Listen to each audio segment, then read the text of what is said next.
അമ്മപ്പൂക്കൾ അടർന്നപ്പോൾ മകന്റെ ദുർഗന്ധം. സ്നേഹമുള്ള DCL കുടുംബാംഗങ്ങളെ, കഴിഞ്ഞ ആഴ്ച സോഷ്യൽ മീഡിയയിൽ വൈറലായി ഓടിയ ഒരു വീഡിയോ കാണുവാനിടയായി. ഒരു വലിയ വീട് കോടികൾ മുടക്കി പണിതതാണെന്ന് കണ്ടാൽ മനസ്സിലാകും. വീടിനകത്തും പുറത്തും നിറയെ പോലീസുകാരും നാട്ടുകാരും. അകത്ത് കയറിയിട്ട് പുറത്തിറങ്ങുന്ന എല്ലാവരും തൂവാല കൊണ്ട് മൂക്കും വായും പൊത്തിപ്പിടിച്ച് പുറത്തേക്ക് ഓടി. വരുന്ന ചിലർ ഛർദിക്കുന്നു. ഉത്തര ഇന്ത്യയിലെ മധ്യപ്രദേശിലെ ഇൻഡോറിലാണ് ഈ വീട്. എന്താണ് സംഭവം എന്നറിയാമോ? ആ വീട്ടിൽ ഒരു ദാരുണ സംഭവം നടന്നു. വീട്ടിൽ നിന്നു കനത്ത ദുർഗന്ധം പടർന്നപ്പോൾ നാട്ടുകാരാണ് പോലീസ് സ്റ്റേഷനിൽ വിളിച്ചു പറഞ്ഞത്. പോലീസ് വന്ന് നോക്കുമ്പോൾ കണ്ടത് ഞെട്ടിക്കുന്ന കാഴ്ച. അച്ഛൻ അമ്മയും മരിച്ച് അഴുകി കിടക്കുന്ന. അച്ഛൻ മരിച്ചിട്ട് 30 ദിവസവും അമ്മ മരിച്ചിട്ട് 20 ദിവസവുമായത്രേ.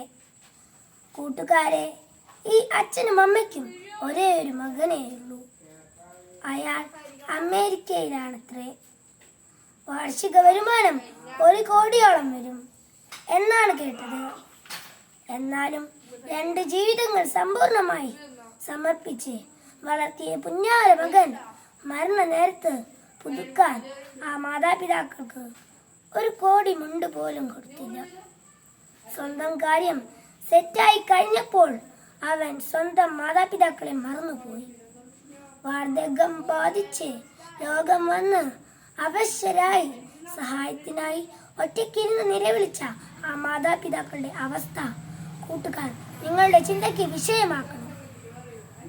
ഏക മകൻ പിറന്നു വീണ നിമിഷം മുതൽ അമ്മിഞ്ഞ പാലും അച്ഛൻ നെഞ്ചിൻ ചൂടും വാസന സോപ്പുകളും സുഗന്ധ ചാമരവും തേച്ചു കുളിപ്പിച്ച് വാത്സല്യത്തേനും ചക്കര ഉന്മകളും നൽകി വളർത്തിയ ഓർമ്മകൾ അവരുടെ മെഴികൾ നനച്ചിട്ടുണ്ടാകാം. ഈ വീട് ഇൻഡോറിലാണെങ്കിലും മകന്റെ ഹൃദയത്തിന്റെ ഔട്ട്ഡോറിലായിരുന്നു ആ അച്ഛനും അമ്മയും. അതുകൊണ്ടാണ് മാതാപിതാക്കളുടെ ശരീരം വീട്ടിൽ നിന്ന് അഴുകിപ്പോയപ്പോൾ നാട് മുഴുവൻ നിറഞ്ഞത്. ആ മകന്റെ മനസ്സ് ദുർഗന്ധമായിരുന്നു എന്ന് നാട്ടുകാർ പറഞ്ഞത് എന്തായിരിക്കും? അവസാനം അവർ ഓർത്തത് എന്തായിരിക്കും? ആ അച്ഛൻ അവസാനത്തെ വാക്കുകൾ? മരിച്ചു കിടക്കുന്ന ആ പാവം അച്ഛന്റെ ശരീരം പുഴുവരിക്കുന്നത് കണ്ടുകൊണ്ട് മകനെ വിളിച്ച് കരഞ്ഞ് കരഞ്ഞ് മരിച്ചു വീഴുന്ന ഒരമ്മ. ഇതെല്ലാം ഇന്ത്യയിലാണ് സംഭവിച്ചത്. നാട്ടുകാരും പോലീസും വന്നപ്പോൾ 2 പേരുടെയും ശരീരം പുഴുവരിക്കുന്നത് കണ്ടുകൊണ്ട് കണ്ണു പൊത്തി കരഞ്ഞു പോയത്രേ. കൊച്ചേട്ടന്റെ കത്ത് വായിക്കുന്ന എല്ലാ കൂട്ടുകാരും ഇപ്പോൾ വായന അവസാനിപ്പിച്ച് സ്വന്തം അച്ഛനെയും അമ്മയുടെയും മുഖത്ത് നോക്കാമോ? ആ മുഖത്ത് സ്നേഹത്തോടെ ഒരു ചക്കര ഉമ്മ കൊടുക്കാമോ? ഞാനിവിടെ എല്ലാം പോയാലും, എത്ര വലുതായാലും, ആരായി തീർന്നാലും, എത്ര വലിയ കോടീശ്വരനായാലും എന്നെ ഞാനാക്കി മാറ്റിയ എൻ്റെ അച്ഛനെയും അമ്മയെയും ഞാൻ ഒരിക്കലും മറക്കില്ല എന്ന് ആ മുഖത്ത് നോക്കി പറയാമോ? പ്രിയ കൂട്ടുകാരെ, ഈ ഒരു കാലം ഉപഭോഗ സംസ്കാരത്തിൻ്റെയും രാക്ഷസ വാഴ്ച കാലമാണ്. ഉപയോഗമില്ലാത്തതിനെ ഉപേക്ഷിക്കുന്നതിനുള്ള പ്രലോഭനത്തിന് അടിമപ്പെടുന്നവരുടെ കാലമാണ്.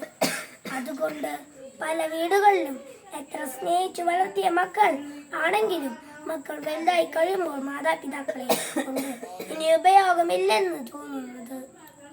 നല്ല മക്കൾ മാതാപിതാക്കളെ മറക്കില്ല. എത്ര അസൗകര്യമുണ്ടായാലും, എത്ര നഷ്ടങ്ങൾ ഉണ്ടായാലും മാതാപിതാക്കളാണ് ഞങ്ങളുടെ ഏറ്റവും വലിയ സമ്പത്ത് എന്ന് പറയാനുള്ള ധൈര്യവും ബോധവും നല്ല മക്കളുടെ സമ്പത്താണ്.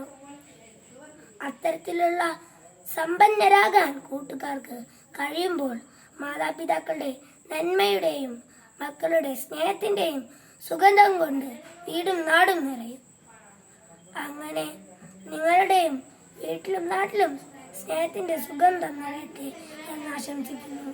സ്വന്തം കൊച്ചേട്ടൻ.